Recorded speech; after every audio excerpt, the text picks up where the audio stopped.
business in Colorado and the region. I'm Tammy Schaefer, your on-air producer, and this week we're focusing our attention on military veteran services through an event hosted by the Colorado Business Roundtable called Colorado Gives a Damn, supporting Fowler Bridge, Association of the United States Army, the Denver Centennial Chapter, and the Warrior Bonfire Program. And today we're talking with Mike Foss from the Warrior Bonfire Program. From the Warrior Bonfire Program. And Mike, I'm so glad to have you back. I know we talked with you a couple of years ago, and just a great program you've got coming together. Would you tell everybody a little bit about what Warrior Bonfire Program is about? Sure, and thanks for having me back. Probably best to start with how we began. Yes. Our founder, a guy named Dan Fordyce, who lives in Vicksburg, Mississippi, just wanted to take some veterans deer hunting. He's got a hunting lodge about an hour outside of Vicksburg, and he just wanted to take some veterans hunting. And so he ran into a guy in his search for some veterans, a retired Army, medically retired Army Sergeant First Class named Charles Williams, GCC as we call him. And GCC told Dan, that's great, but I could spend all day with a certified counselor and not find the therapeutic value I could find with 5 or 6 guys, hanging around with 5 or 6 guys that had been there. Talking things out. Yeah. Right. And so Dan said, yeah, that sounds great. And so Dan, with GCC's help, found 5 other guys, and he still thought he was just taking them hunting. Right. So him and his brother took him up to the hunting lodge and very quickly found out that they weren't just going hunting. Yeah.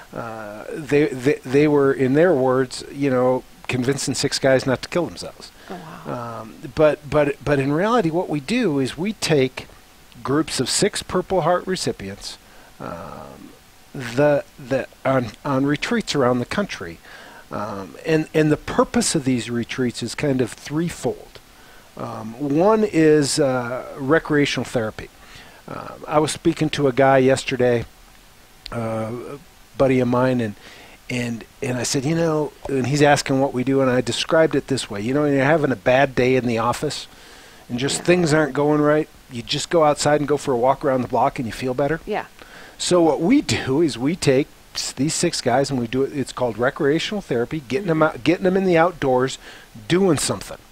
A little bit more than walking around the block, but it just helps people to feel better when they're outdoors. And if you research, recreational therapy is a true therapy. And it's anything, like you said, from hiking, hunting, a walk, going skiing, anything, snowmobile trips, anything. Exactly. Last week we had 6 guys out here in Colorado. David was one of them. We were up in the mountains. We had 3 guys. What were they doing? Ski biking. They had ski bikes and 3-track. Yeah, at the NSCD at Winter Park with the National Sports Center for the Disabled. And then we had 3 guys skiing at Granby Ranch. We did some snowmobiling. We did some ice fishing, which was great. And I was not really excited about it, but it turned out pretty good. It just sounded cold to you. Yeah, it just sounded cold. Did tubing at the Fraser Tubing Hill.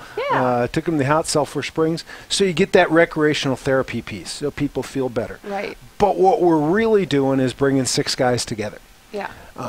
And they create a bond. It just happens.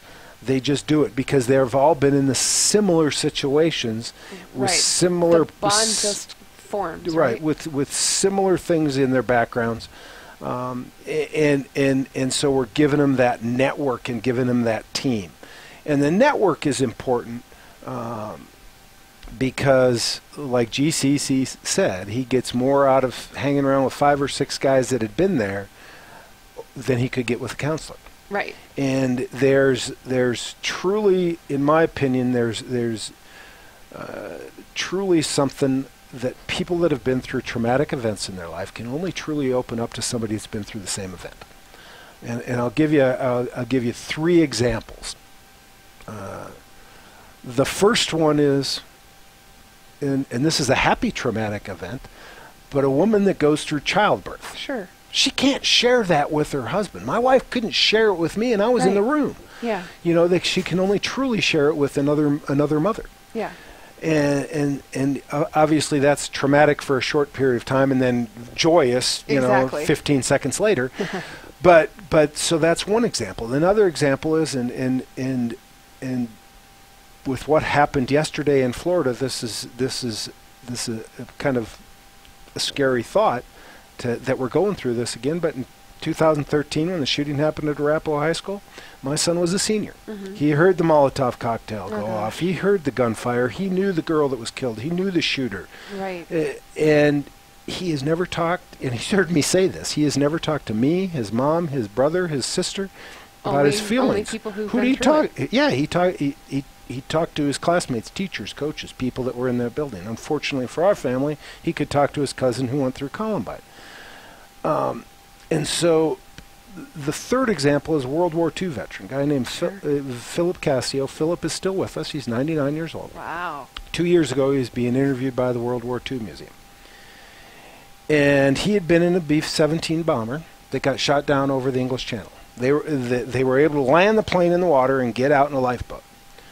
He and the 5 or 6 guys, whatever it was, that were on the plane were captured by the Nazis, and Philip spent 811 days in a Nazi POW camp. Oh, Philip told the interviewer throughout his life he would get nightmares.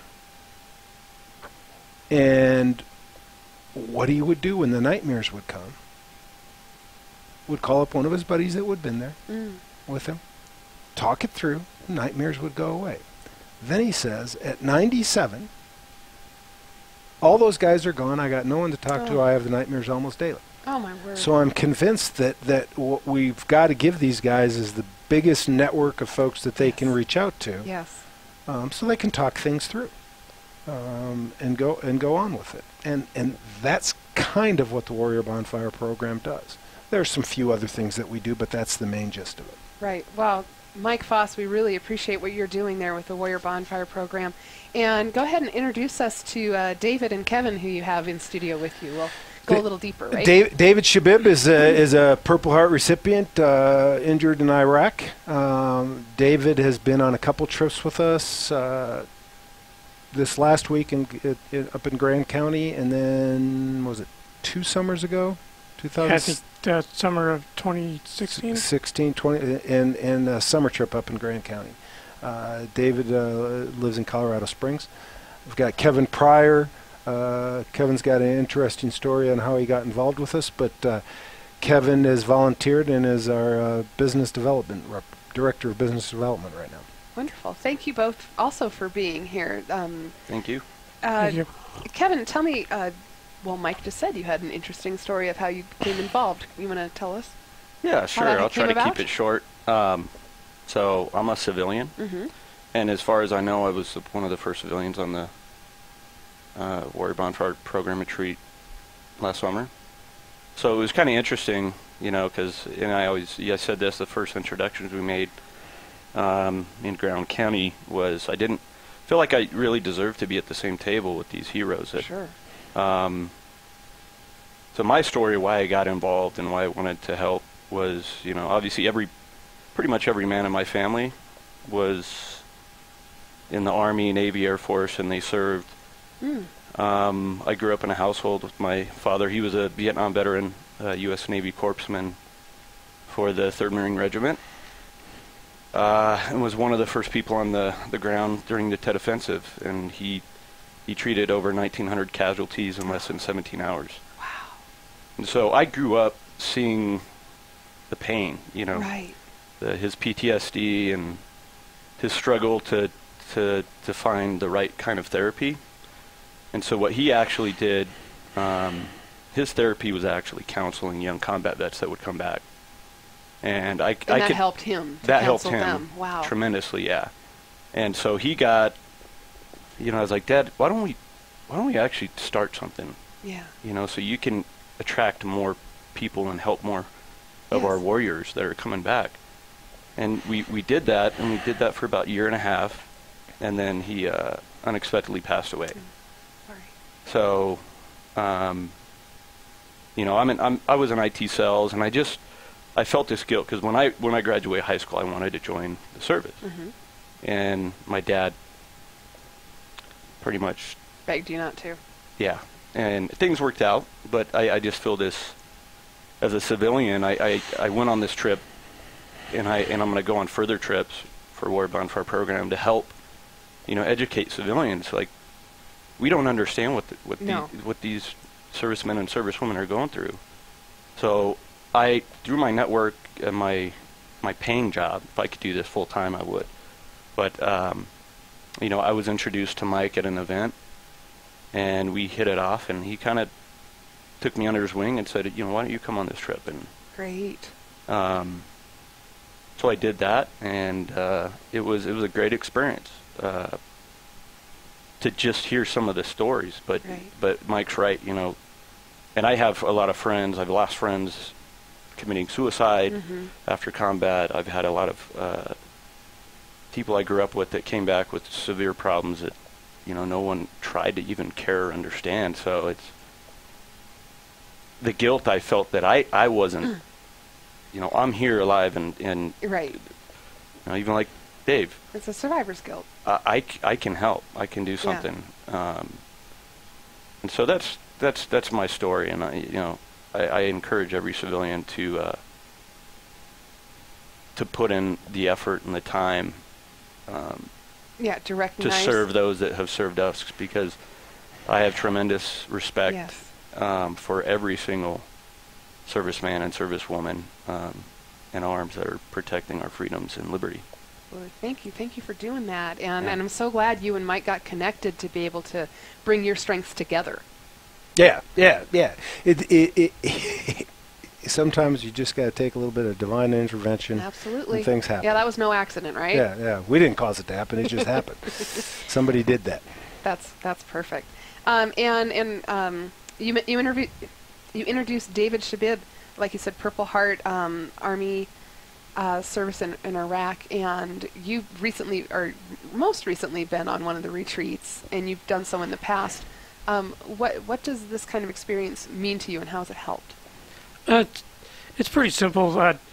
You're with a group of guys that have been through the same thing, I mean, some of them are amputees. I mean, an amputee is seriously wounded. I was pretty seriously wounded.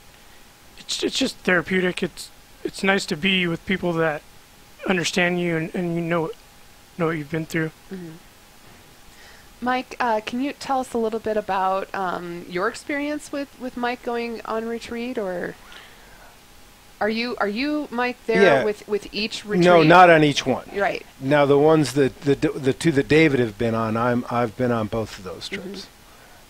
I guess I'm not real sure what you're asking. Well, I'm kind of asking, like, what do you see? You described the retreat and how it's great for these men and women to come together and share their experiences and really bond and help each other through that experience, right? Can you give us examples of what you've seen that makes a tremendous difference? Sure. And that bond, like I think I said earlier, it just happens. Yeah. I remember there's no formula. A couple of years ago, we had the entire group coming out to the Colorado ski trip on private airplanes, and so we met them all at Centennial Airport. And before we got to Arapahoe Road after picking them up in my wife's minivan, Dan looks at me and goes, "Listen to them," because they were already starting to bond with each other, talking to each other and figuring out what they did. And so it just happens. And I guess I'll give you one example. And David, you might be able to help me with what I'm talking about. One night the guys are all sitting around there just telling their stories. And one of the guys has he's more recently got himself off of the pain meds and all the stuff that he was being given, and struggling through that. There's a little bit of a struggle through that, and it started asking one of his buddies that was in the room, that had been through the same thing. How did you go through it, and how did you get done? And the other guy's telling him it happens. You just got to stick the course. And do you remember what I'm talking about? Sorry, Josh and Brian, right? Yeah. And so they just open up to each other and help each other out with things. You know, the first trip that David was on, one of the guys was pretty hurting, still pretty hurting. Mike, the big guy, you remember him? And so I had him back last summer, and he was still in a bad place. But at the end of every one of our retreats, what we do is we do a bonfire. That's the Warrior Bonfire Program.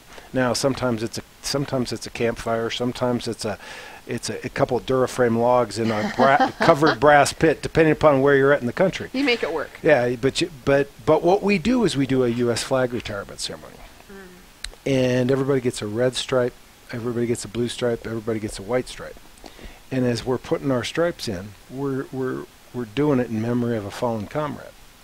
And this guy, Mike, at the bonfire, right after the bonfire ceremony, we're still standing around the fire, and he opens up with what's really eating at him, what's really bothering him, and what it was. And I don't mean to be crude, but this is the story. And he has survivor's guilt because of this. But this is the first group that he had ever told about this. Oh. He was actually in the bathroom, going number 2, when his squad was supposed to go out on a mission. And so it was an immediate mission. So they sent his buddy and his squad to go out, and his buddy was killed. Oh, no. So he holds that survivor's guilt. But at least he finally opened up about it and finally shared it with someone. Yes. Because that's not going to heal you up completely. You keep that inside, it's just going to eat, right? Exactly. And he finally felt comfortable with a group of folks to only open up about it. But it took him a year to do it. Wow. Well, and that, I don't know, I would hope to our listeners that doesn't sound small, but that's huge. It is huge. To just be able to, maybe it takes some time, months, years to identify what that pain is, and then to have that opportunity to verbalize it and share it with people who understand has to make a world of difference. Right. And he felt comfortable with this group because they had created that bond that he could open up about that. Wow. We're talking today with Mike Foss from the Warrior Bonfire Program, and we're looking at the Warrior Bonfire Program through the fact that the Colorado Business Roundtable is hosting an event on Tuesday, March 6th called Colorado Gives a Damn, and it's supporting these military veteran services like Warrior Bonfire Project, our program, and several others. What does it mean to get some people together to kind of learn more about these programs and see how they can support them? Well, I think what we're trying to do is share with hopefully 100-some people what our programs do for veterans, because each one of the organizations is a little different. Sure. Right. And we all do things and we do things in different ways in a different group of people. But by bringing them all together, they can see that there's a lot of people in this community doing a lot of good for our veterans. And the Denver chapter of the Association of the United States Army is doing stuff for active and reserve and National Guard folks as well. Right. And they're even doing stuff for ROTC candidates at cadets at Metro, CU, CSU, School of Mines, and that there's a lot, and maybe if we can get a half dozen people out of that say, hey, I want to help this organization, each one of us get 2 or 3 people that want to help. That's great, and it's going to be a fun event as well. So I'm hoping people want to come out to it. It should be a fun event. One of the activities they're going to put together is have a bunch of civilians try and figure out how to make a MRE a palatable meal, right? as palatable as it can be, but yeah, MRE cook-off contest, and we're going to split the guests into groups, and then we're going to put a soldier with each one of those groups, and for a little assistance. They're going to be able to go buy some extra ingredients and all that kind of stuff, and then we're going to have a contest. Who made the? I'm glad I'm not one of the judges, but do the judges have to try it? Judges have to try everything, and whoever made the best main course, the best appetizer, and the best dessert is going to win a prize. Well, and it's not just to have silly fun, but to kind of recognize that our men and women out there in the field, that's all they get to eat. You know, and so there's pretty much, I just think, a challenge every night trying to make one of those taste good. Yeah. So it's to identify those. He can talk about more recent experience than that with me, but I remember a period in my life, or in my Army career, very early in the Army career, that I got one a day to eat, and for about 3 months, and for some reason, I thought it was the best tasting thing that I ever tasted, but that was just because I was hungry. And the other thing we're going to do at the end of the event, we're going to do one of our bonfires, where we're going to do a flag retirement ceremony. So people get to see what that's like. A lot of people have not been involved in the retirement of U.S. flag, and there's a lot of people that want to burn the flag. Well, we're going to do it the proper way, the right way. One of those flags that's a little tattered. Yes, ma'am. And torn. And we're actually going to do it. It's going to be one of our guests' father's flag. Oh, wow. There's a lot of meaning behind all of it then. Yeah. And Mike, you mentioned we wanted to talk about how Warrior Bonfire Program started and what you do. And tell me more, like, why do you do it the way you do it? There's really a lot behind we that. do it the way we do it. One, because it's simple. Mm-hmm. The hard part is planning the recreational stuff. Really? Well, yeah, okay, we got how are we going to afford to do this? Sure. Like when we went ice fishing last week, we had a group of people in Grand County that just volunteered their time and all the equipment, and cooked the fish out on the ice for us. David, you got the second biggest fish? Yeah, I think it was 19 inches. Yeah, he got the second biggest fish. And they did it all just out of the goodness of their heart. And the warmth I get from just seeing these people that they just wanted to give back to these guys. Right. And they're out. One of the guys went out twice before we ever got there, and spotted the best place to fish on Lake Granby, which is the largest body of water in Colorado. And so it's just heartwarming when you got people doing that. And working to make that experience the best it can be. Yeah. So that you can focus on helping these guys. Right. So but we don't even have to focus on that because they're doing it themselves. Wow, that's amazing. All you do, you feel like all you do is get them together and the healing happens. We get them together and the healing happens. Yeah, we guide a few things, like we make them talk, we make them do the bonfire. But other than that, we just kind of let them go, and then we cook and do dishes. Drive them around. Perfect. Did I do anything else than that? So I wonder, and we're going to talk more about this when we come back after a 5-minute break, and we'll go further into it. But I wondered, are there circumstances where some of these veterans, these soldiers, clam up, and you have to pry it out of them? I've seen that happen a couple times. Mm-hmm. But their buddies don't let that happen. They'll jump in somehow. Oh wow. I'm trying to think of where it was.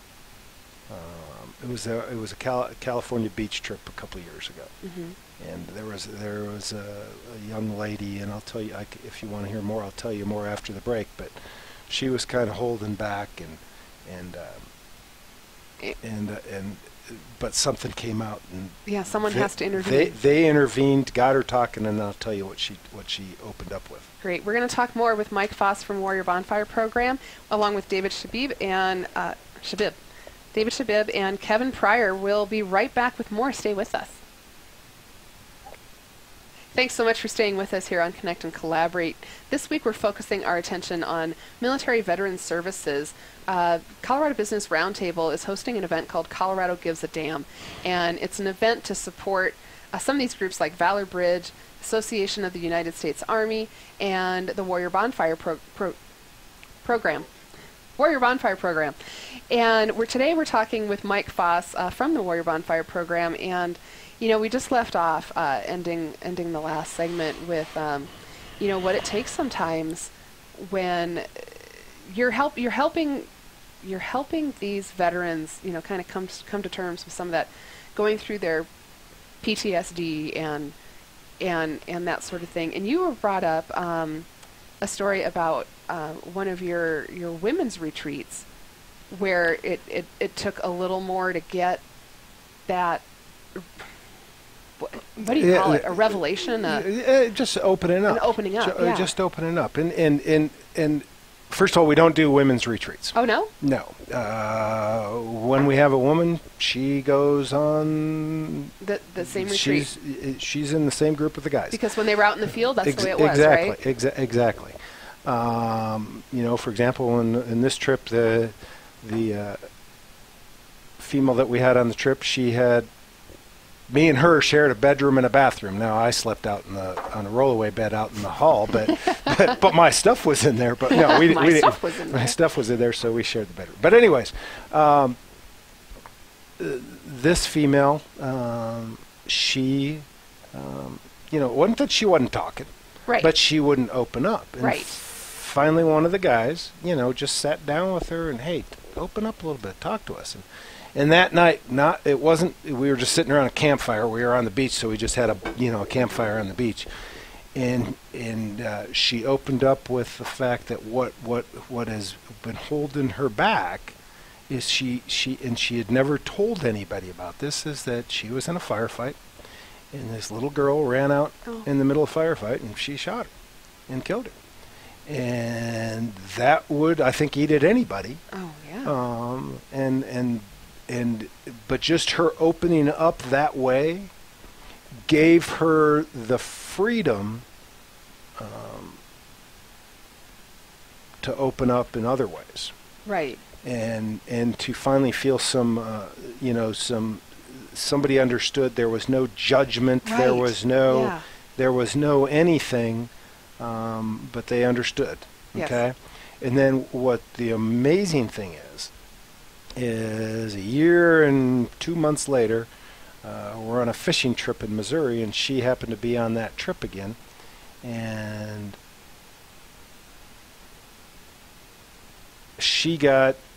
it just happened this way, that one of her, a buddy from the Army, that he was on the trip too, and it just happened that they two were both there, and she had been in contact with this guy and all that kind of stuff, and at the night when we're sitting around telling our stories, he completely opened up, and it got her.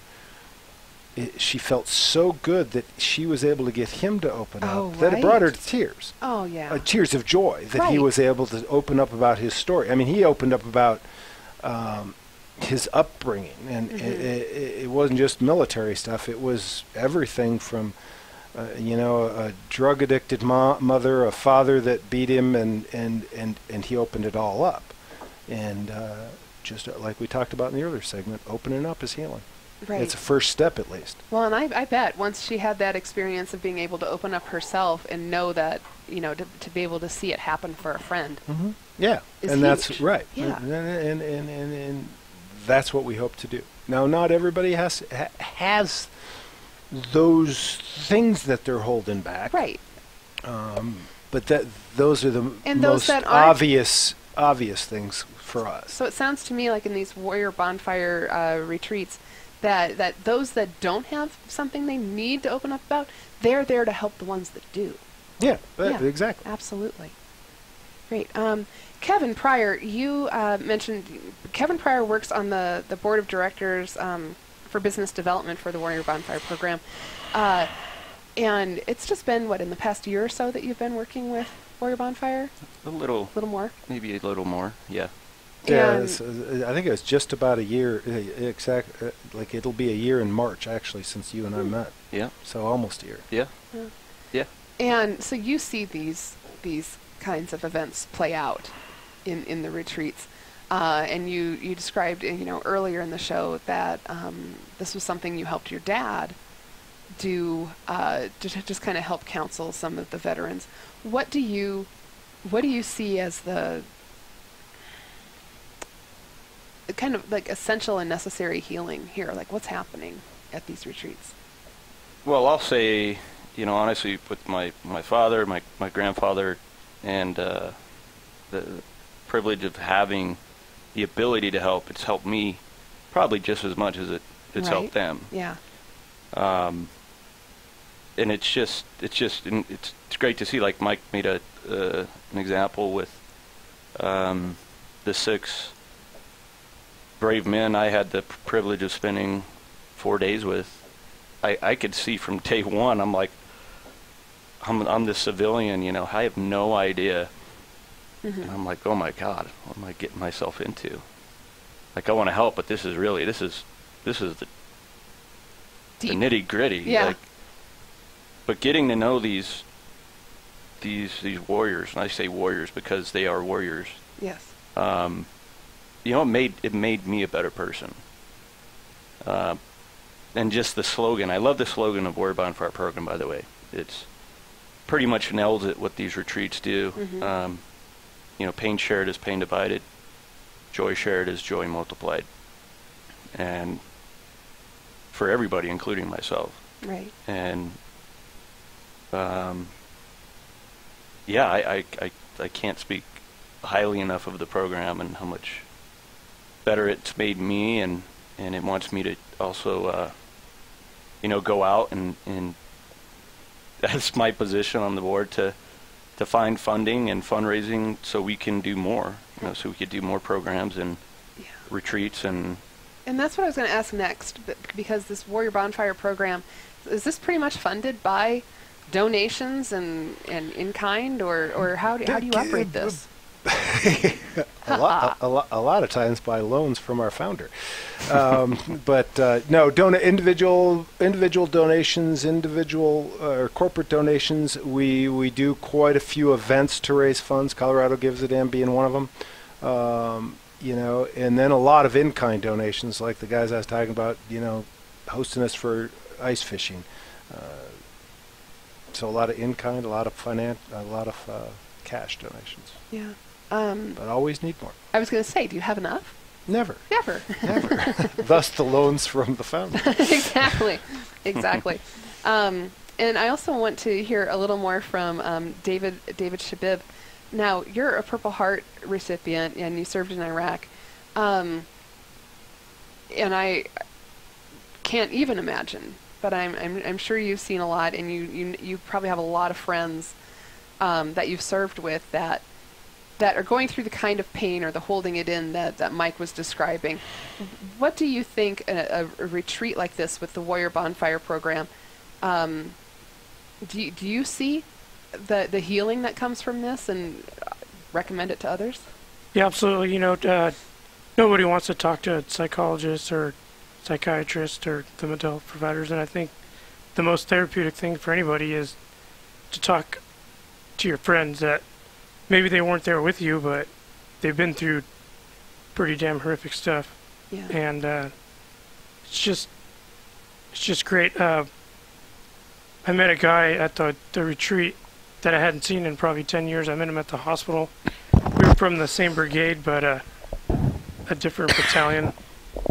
And we were just kind of sharing our stories. I mean, we both spent quite a few months at Walter Reed Army Medical Center together, and he was just telling me how he got through all his stuff and how he moved on, and I was just kind of sharing my stuff with him. And it's kind of hard to explain, but it's just like that bonding and that shared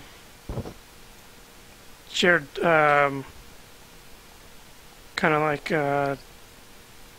shared experience or catharsis or? Yeah, like shared experience. Like you know what he's going through, and, right? And he knows what I'm going through, and it's just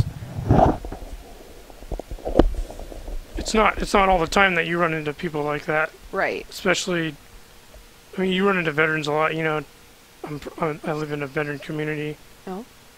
So I could cross paths with veterans all the time, but like I don't always cross paths with, you know, other Purple Heart recipients and other people that have been seriously wounded. Right. So, for the Warrior Bonfire Program to bring us all together and share could share those common feelings and thoughts. Yeah, I imagine it makes just a world of difference, doesn't it? Today we're talking with Mike Foss from the Warrior Bonfire Program, along with David Shabib, who you just heard from, a Purple Heart recipient who served in Iraq. And we also have Kevin Pryor, civilian, but a board member for Warrior Bonfire Program and Director of Business Development. So we're glad to have you all here. And let me just kind of recap. We're focusing our attention this week on military veteran services because Colorado Business Roundtable is hosting an event called Colorado Gives a Damn, and this supports Valor Bridge, Association of the United States Army, and the Warrior Bonfire Program. That event is coming up Tuesday, March 6th, and that's from 5:30 to 9 p.m. You can get your tickets if you go to COBRT.com on the events page, and this should be a great event, simply because, Mike, it's going to bring people together to, first of all, support these programs, these organizations, and second of all, to get a little more first-hand experience, elbow to elbow with our veterans. Yeah, and obviously one thing is going to be we're trying to raise funds, and the ticket prices will be distributed evenly amongst all three organizations. Right, it's $100 a ticket, yeah, so hopefully if we get enough people, it'll make a difference. It'll make a difference, and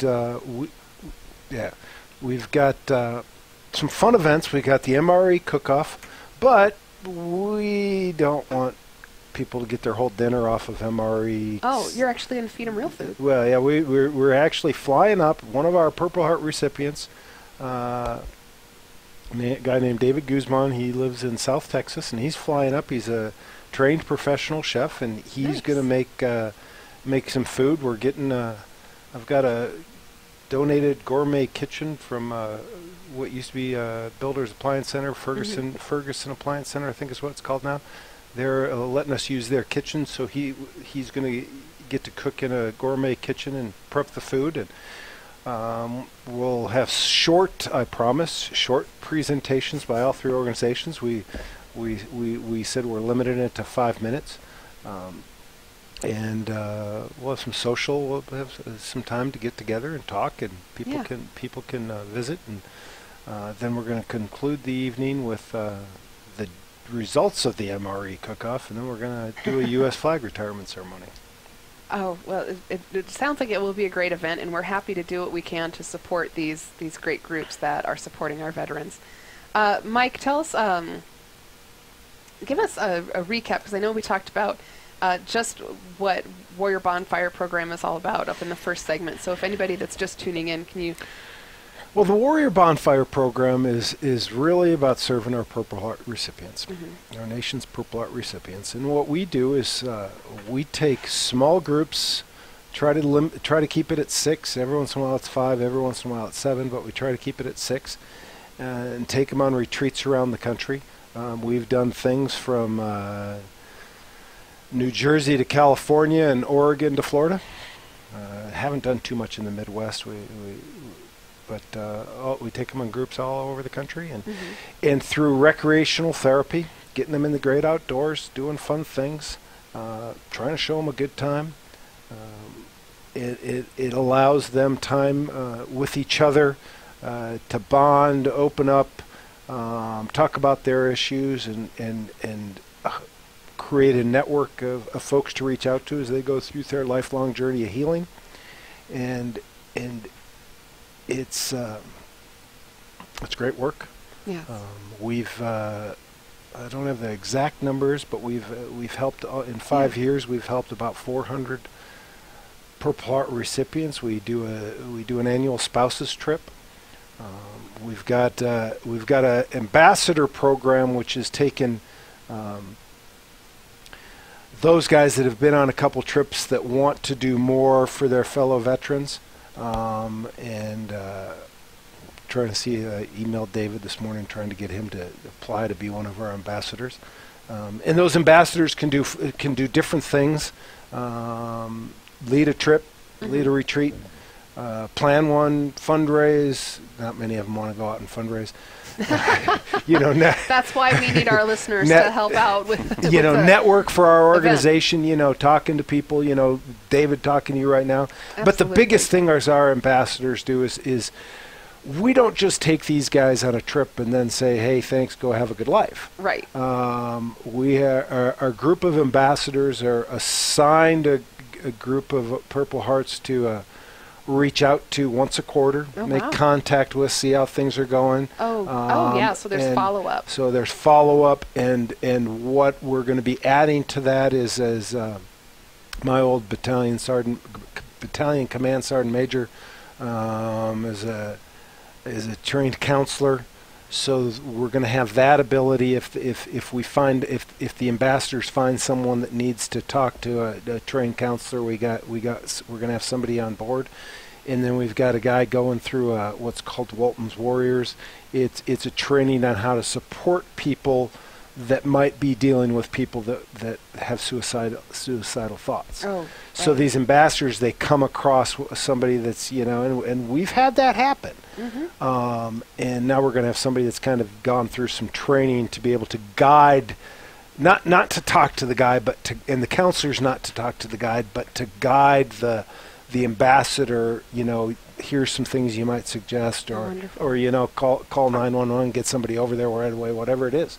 And we've asked David to be one of those ambassadors, and hopefully he'll say yes. But so we've got that. I don't know if that nod was yes or not. Yeah. That I was like, yeah, hopefully. Yeah, I'm definitely interested. Okay. Good, wonderful. Good answer. And then another cool thing that we do is once a month at the VA hospital in Jackson and the VA hospital in Denver, Jackson, Mississippi, and Denver, Colorado, is we have bands that go in once a month, and they just get in the lobby and play music. Nice. And we've got people that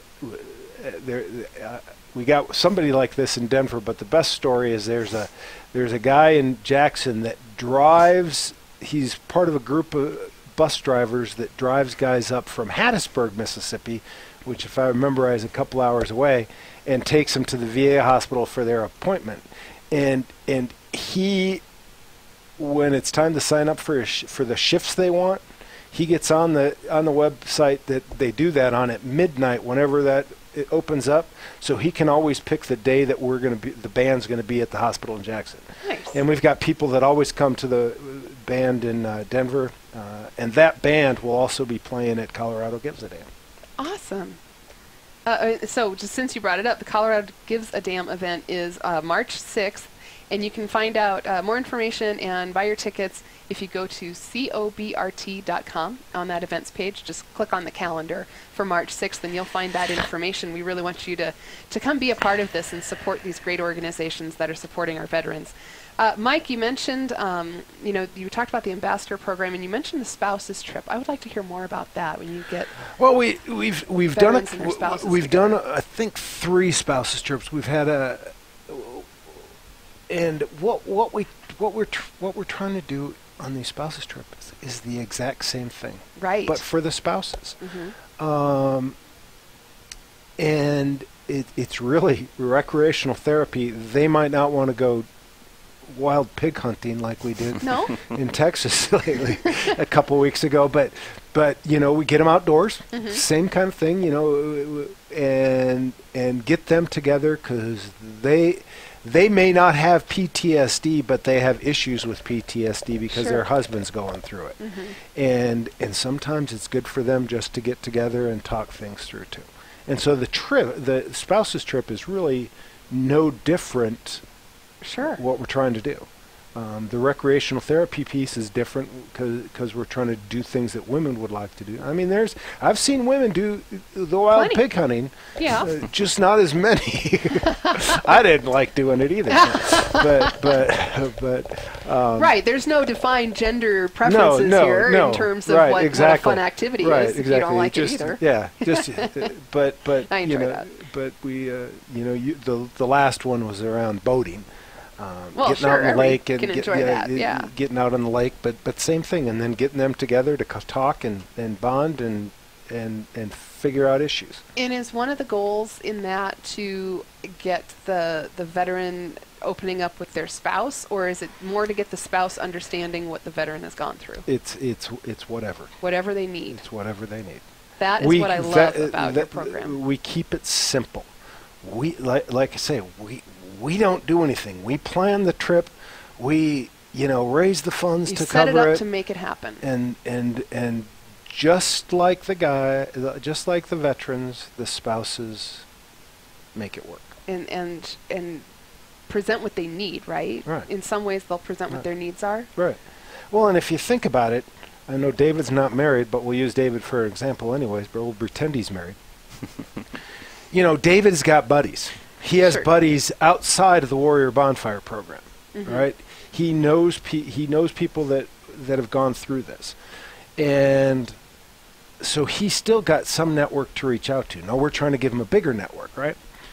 Now let's say David's spouse, she wasn't in the military, but her husband might be going through all this stuff, and she doesn't understand. She doesn't have anybody to talk to about. Right. And what happens most of the time when a veteran gets out of the out of the military, they go live at home where they came from. Now David didn't do that because he's not married. Because he can go wherever you want. I don't know if I'd go home. He can go wherever he wants. But the spouse now has left the area where there's a bunch of other spouses. So they're back in Fargo, North Dakota. So they have no connections. Their support system is disrupted, right, too. So we're trying to give the spouses a network to talk to, too. That's all we're trying to do. That's great. David, I want to ask you, if you can tell us, with your experience with Warrior Bonfire Program, how you would either recommend to other veterans to get involved, or what you'd like to say to people who might donate to help make these retreats happen. It's it's a great you're donating to a great cause, and you're donating to a small population of veterans that actually have done something in the war effort, and for the people that are kind of on the fence about coming out to some of the retreats, I'd highly suggest it. It's just not all about talking about. It's not all about talking about your feelings.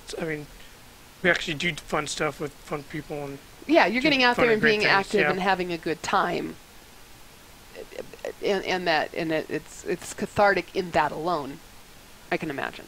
Yeah, it's just not. There is a piece of talking about your feelings and talking about yourself, but it's also just having a good time with like-minded people. Wonderful. Kevin, any final thoughts from you? Well, I would say from a civilian standpoint, I spoke at a local event for a local gas company here, and I asked everybody in the room, stand up if you're a veteran and if you've served, and there was probably 5% of the 300 people in the room that stood up, and it just got me to ask a question. Said, well, stand up if you know or related, right, love, or you're connected with someone that has served in the military. And every single person in the room stood up. Yes. So, as a civilian, we can make a difference, and we can help these brave men and women out. So, money, volunteering, anything. Right. And Mike, let's encourage folks to join us for the Colorado Against the Dam event on March 6th, right? Come on out. I think it's going to be fun at the Falls Event Center in Littleton. and get to meet great people and have a good time and support 3 great organizations. We really appreciate what you're doing to help these Purple Heart veterans. We can't thank you enough. No, thank you.